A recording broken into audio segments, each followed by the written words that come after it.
Halo guys, Assalamualaikum warahmatullahi wabarakatuh. Perkenalkan, nama saya Ahmad Muklis, mahasiswa Sekolah Tinggi Agama Islam Ibnu Sina Batam, semester 5. Saya membuat video ini untuk memaparkan metode mengajar dari mata kuliah Micro Teaching dengan dosen pengampu, Bapak Bayu Mujrimin, MPDI. Semoga Bapak sehat selalu ya Pak. Amin ya rabbal alamin. Oke teman-teman, langsung aja. Aku udah semangat banget untuk presentasi kali ini karena ini merupakan syarat untuk ujian akhir semester. Baik teman-teman, langsung aja ya. Nah, jadi dalam proses mengajar, seorang guru itu punya banyak metode. Salah satu metodenya adalah Dora. Kalau ingat Dora, ingatnya kayak kartun gak sih ya kan? Kartun Dora the Explorer. Tapi tahu nggak? Ternyata metode ini mirip dengan Dora Explorer. Bedanya adalah kalau itu kartun versi petualangan. Nah, sementara ini Dora adalah metode belajar yang berbasis pada pengalaman yang biasa disebut dengan experience learning. Dora itu singkatan teman-teman. D-O-R-A. D adalah do, artinya melakukan atau mengerjakan. Dalam metode ini, peserta didik diminta untuk mengembangkan terlebih dahulu, menunjukkan terlebih dahulu apa yang dia ketahui tentang suatu materi. Contoh, kalau di pendidikan agama Islam misalnya kayak wudhu gitu kan. Nah, misalnya wudhu nih, guru masuk ya kan. Ini kita mau pakai metode Dora ya. Guru masuk. Udah pembukaan, udah doa, udah absen. Nah, terus masuk materi lah ya kan. Guru bilang kayak gini. Baiklah anak-anak, materi kita hari ini adalah tentang berwudu, tentang wudu. Nah, di sini siapa yang sudah tahu bagaimana cara berwudu? Nah, seperti itu. Kemudian, anak-anak mungkin ada yang kata, saya pak. Nah, lalu kita tunjuk satu orang anak untuk mempraktekkan di depan. Jadi anak itu belum kita ajari cara berwudu, belum. Tapi mereka mengekspresikan dirinya sesuai dengan pengalaman yang dia tahu. Nah, setelah anak itu mempraktekkan cara berwudunya, kita minta tanggapan dari anak-anak yang lain. Gimana? Anak-anak yang lain, apa yang dilakukan teman kita ini, ada yang sama nggak? Atau ada yang berbeda? Nanti yang lain sudah maju lagi. Kemudian seperti itu. Lalu kita minta mencoba masing-masing anak jika perlu. Jika perlu ya. Nah, setelah itu, guru di sini sambil melakukan observations. Guru itu mengamati. Kok seperti ini anaknya? Seperti ini wudunya anak ini. Oh, ini benar, ini salah, ini kurang tepat.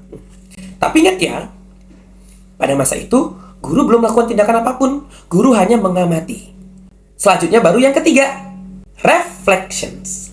Nah, saat itu, setelah guru mengamati, kan guru udah tahu nih, pengetahuan murid-murid ini selama ini wudu seperti apa, gitu kan. Nah, baru guru ikut memberikan masukan, saran, komentar, dan perbaikan. Tapi ingat satu hal, guru tidak boleh menyalahkan apa yang anak-anak telah lakukan. Jadi kalau anak-anak salah, guru cukup bilang, baik, tadi anak-anak sudah mempraktekkan tentang bagaimana cara berwudu sebagaimana yang kalian ketahui. Namun, ada beberapa hal yang harus diperbaiki. Contoh misalnya, kalau misalnya kita mencuci tangan saat berwudu, anak-anak harus sampai di atas siku. Dan airnya harus dituang dari ujung jari. Seperti itu. Sebaiknya seperti itu. Jadi, dalam proses mengajar itu, kita tidak boleh menyalahkan anak-anak. Tadi siapa tadi? Yang mengajarkan ini salah. Bukan seperti itu wudunya. Wudu yang betul seperti ini. No, guru tidak seperti itu. Guru setelah mengamati, kemudian guru memberikan refleksi, tapi dalam bentuk pernyataan lebih baik seperti ini. Sebaiknya seperti ini. Nah, anak-anak, cara berwudu yang benar adalah seperti ini. Seperti itu ya. Jadi guru tidak boleh menyalahkan apa yang dilakukan oleh anak-anaknya. Oke? Nah, yang terakhir, apply. Apa sih? Bacanya apa sih? Pokoknya mengaplikasikan bahasa Indonesianya.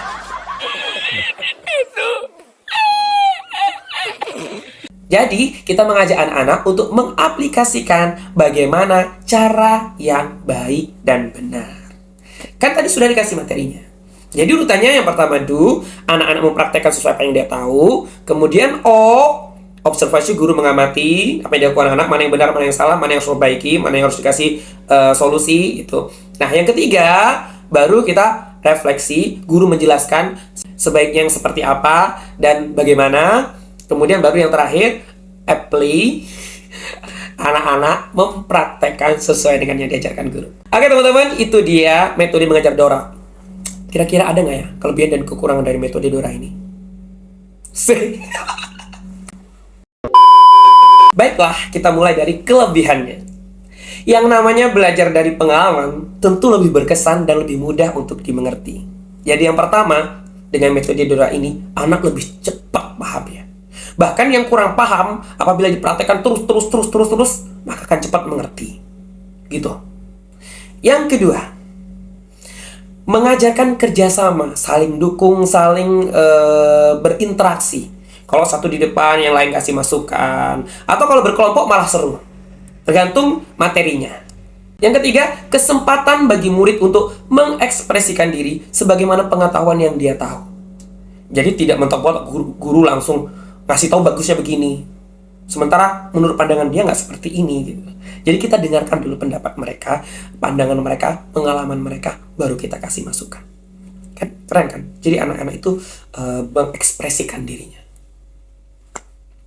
Nah, yang terakhir, yang keempat, kelebihannya adalah ini yang paling seru. Kelas jadi tidak monoton dan proses pembelajaran berlangsung dengan sangat menyenangkan. Tergantung gurunya juga sih. Kalau gurunya bisa membawa suasana, pasti akan lebih seru. Lantas kira-kira apa ya kekurangannya? Metode Dora ini punya kekurangan juga loh. Yang pertama, butuh waktu atau memakan durasi yang lama.